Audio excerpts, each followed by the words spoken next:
Hello everybody, j'espère que vous allez bien. Bienvenue sur la chaîne Lauriane Afro, la chaîne où on partage les astuces et recettes 100% naturelles pour prendre soin des cheveux, pour sublimer les cheveux. Avant toute chose, si c'est la première fois que tu passes par ici, je t'invite à t'abonner. Abonne-toi, like et partage la vidéo parce que cette chaîne est juste magnifique pour les cheveux. Alors dans la vidéo d'aujourd'hui, je te montre comment réaliser toi-même ton huile de sésame. Laissez-moi donc vous parler de cette huile. L'huile de sésame est juste une merveille pour les cheveux, dans la mesure où elle est riche en vitamines du groupe B, comme la vitamine B1, la vitamine B6, la vitamine B2, la vitamine B3. Elle contient également les antioxydants tels que les phytothérols et la vitamine E, le sésamol, les tocophérols. Alors, toujours cette huile de sésame, elle est juste magnifique parce qu'elle lisse la fibre capillaire. Elle répare les cheveux abîmés. Elle apporte une brillance extrême aux cheveux. Elle apporte également du volume aux cheveux. Avec cette huile, vraiment, si vous avez les cheveux en mauvaise santé, cette huile va réparer vos cheveux. Alors, pour la réalisation de notre huile de sésame, nous aurons besoin, bien sûr, de notre ingrédient principal qui est le sésame. Voici donc comment le sésame se présente. Et puis, roulement de tambour, voilà mon sésame qui a déjà été haché. Donc, il faut prendre la peine d'hacher le sésame. Utilisez les machines pour écraser les choses à sec pour hacher votre sésame. Maintenant, nous aurons besoin d'une huile végétale. Moi, j'ai utilisé l'huile que j'ai à la maison, l'huile de palmiste, qui est également une merveille. Vous aurez également besoin d'un bol en verre stérilisé. Le bol doit être stérilisé et en verre, c'est très important. Alors, dans mon bol, je vais introduire le sésame.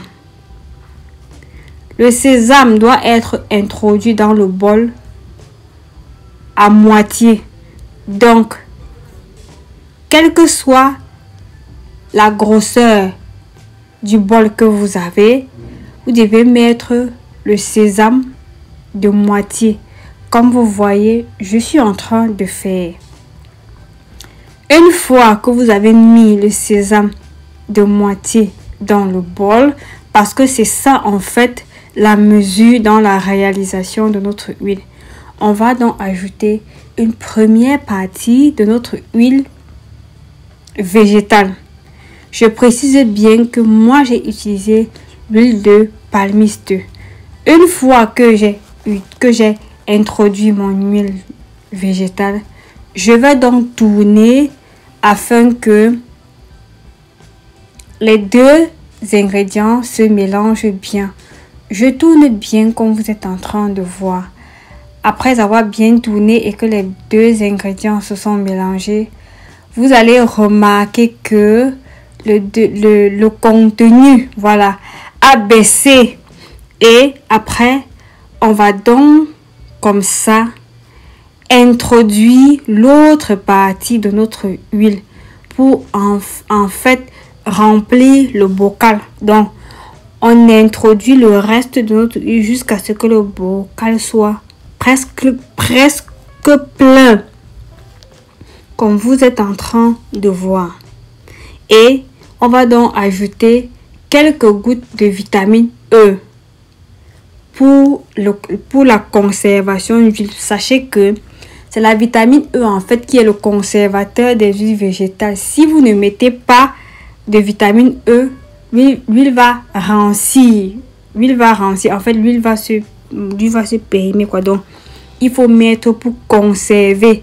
Et une fois que vous avez déjà mis, une fois qu'on a introduit, qu'on a mis notre vitamine E, on va donc venir une fois de plus tourner parce qu'il est question que tout se mélange bien.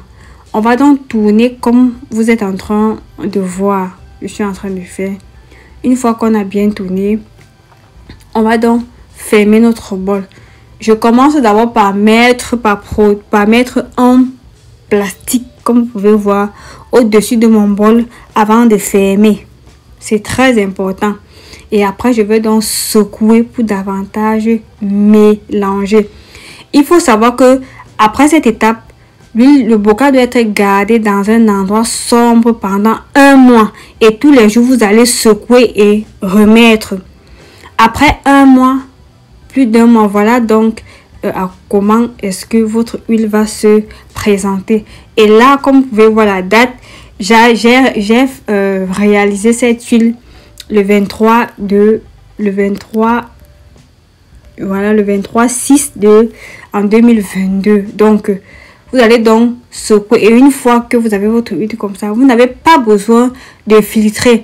Le jour où vous voulez utiliser, vous prélevez juste une partie, vous l'utilisez, et après vous remettez, vous gardez le reste, parce que plus ça macère, mieux c'est. Donc vous n'avez pas besoin de filtrer. Vous prélevez juste la quantité que vous voulez utiliser, et puis vous continuez à utiliser. Alors, comme mode d'utilisation, vous pouvez l'utiliser sous plusieurs formes.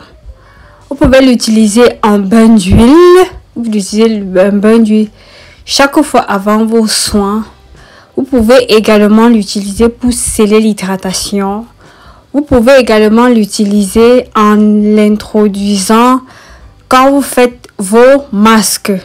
Voilà donc les différentes façons dont vous pouvez utiliser. Vous pouvez également utiliser cette huile pour faire un macérat huileux, c'est-à-dire que vous pouvez utiliser cette huile pour en faire encore une autre huile.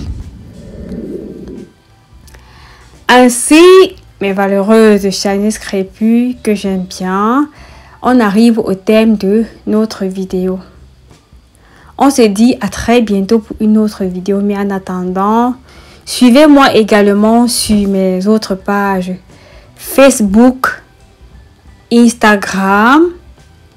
Suivez-moi également sur cette page-là. Et s'il y a des personnes qui veulent qu'on cause de manière intime et individuelle, laissez-moi des messages privés sur ma page Instagram au nom de Lauriane Afro.